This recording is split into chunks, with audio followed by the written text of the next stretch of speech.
Hello everyone, we are the Peavys. We are missionaries to the Dominican Republic. I am James, and it's my wife Lauren, and our kids Michael, Caroline, Catherine, and Charlotte.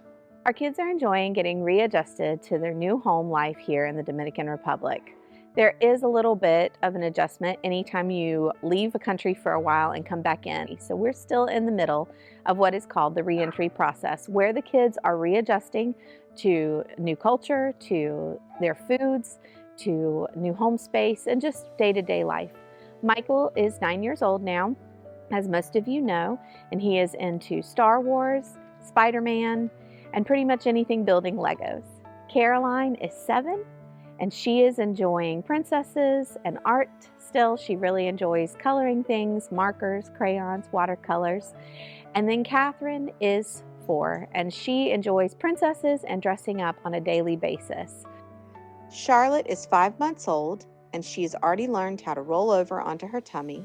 She is a bright spot in our day and enjoys smiling and interacting with all of us. All of the kids are excited to be back here and have the opportunity to play here on this street with their friends. They go up and down on their scooters. They bring out sidewalk chalk, puzzles, anything that they can find to put together to play together and to spend time with their friends here on the street. We have been in the Dominican Republic for around 7 years now, and we serve in theological education. I'm the director of Seminario Baptista Internacional, that is International Baptist Seminary, which is located in La Romana. We also have campuses in Santo Domingo and another city called Alto Mayor, but our main ministry is the seminary. I also serve with a ministry called Baseball Chapel, and that is a very fun ministry as I get the opportunity to go into the locker room and hold chapel with the English-speaking players that are here playing on short-term contracts for fall baseball. And I really enjoy that. That's going to be starting up in about another 3 weeks. When I was in high school, I had the opportunity to participate in a Christian leadership conference, and there a speaker talked to us about surrendering our lives to God in whatever capacity it was that He wanted us. I took that and prayed over it and asked the Lord to show me what He would have me do for my life, no matter what that was, whether it was just a layperson job, whether it was ministry, or whether it was being a wife and a homemaker. And I asked the Lord just to give me guidance and wisdom. It was during this time in my life that I knew that the Lord was calling me to missions. And so I was excited to be a missionary one day. And my dad gave me the advice that instead of waiting for my one day was to be faithful in every moment until that day came. Then I would be prepared. I would have had plenty of practice, and I would have been doing exactly what the Lord called me to do. And so during that time, I went on as many missions trips as I could, visited several countries, introduced myself to cultures, languages, and I also started attending Bible college. God used that time in my life to help develop a heart for missions in every country and every culture. And I'm so thankful for the time that I had to do all that. It was also during this time that I met my husband at Bible college, and we got married, and we were united in both of our calls to missions. And I'm grateful that we had so many people that encouraged us during this time to be faithful where we were in youth ministries and Sunday school classes and children's ministries. I think at times it's easy for us to think, I can't really do missions. I'm not on a mission field. I'm not a missionary. Or maybe some of us, myself included, we think, I don't really leave my house that much. I have 4 small children and I homeschool, and we have a very busy schedule here in the Dominican Republic. There are many days where James is gone doing other things for the seminary, and I'm here with the kids. And I think, Lord, where is my mission field? How am I supposed to share the gospel with anyone?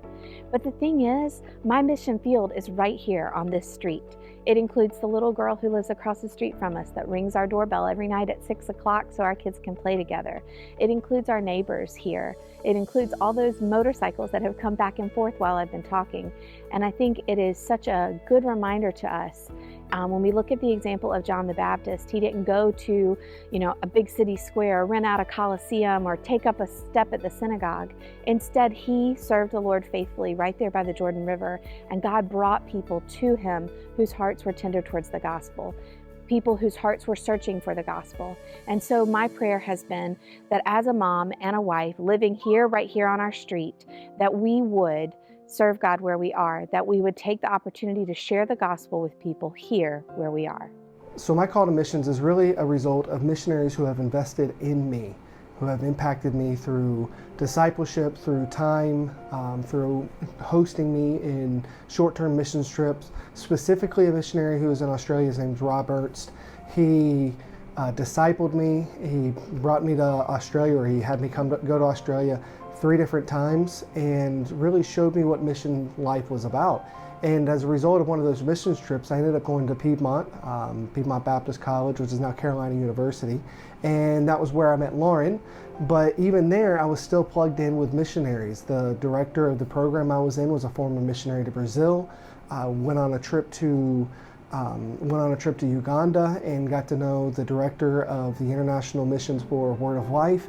And really, it just was a lot of different missionaries who have been pouring into me and impacting me. And so when Lauren and I got together, one of the things that we had talked about, even before we got married, was the fact that God was calling both of us to the mission field. And so we tried to go to Australia. We spent 5 years raising support, and that just didn't work out. The visa process had become so complicated, and we started into the visa process, and it just was obvious that we weren't going to end up in Australia on a full-time basis. And so we started looking for a new field, and we ended up in the Dominican Republic. It's a kind of a long story, a fun story, but God led us here through the through the leadership of our senior church pastor, through Baptist Missions kind of directing us in this way as well, meeting up with some excellent coworkers and getting to know them and seeing, well, hey, we can work together and this will be a good fit. And so now here we are working, having been here for 7 years, and we love it. We really just wouldn't want to be anywhere else. Serving the Lord is not something that really is one of those decisions that just ruins your life or takes you to somewhere that you don't want to be. God gives you the desire to be in these things. He gives you the desire to be serving in these areas. And Dominican Republic, for example, wasn't anywhere close to what we had originally thought, wanting to go to Australia. But the Lord changed our desires, and the more we conform ourselves to His will, the more our heart's desire is in line with what He wants for us. And so here we are, 7.5 years later, absolutely enjoying life and enjoying the ministry that the Lord has placed us in. We're very grateful for this ministry.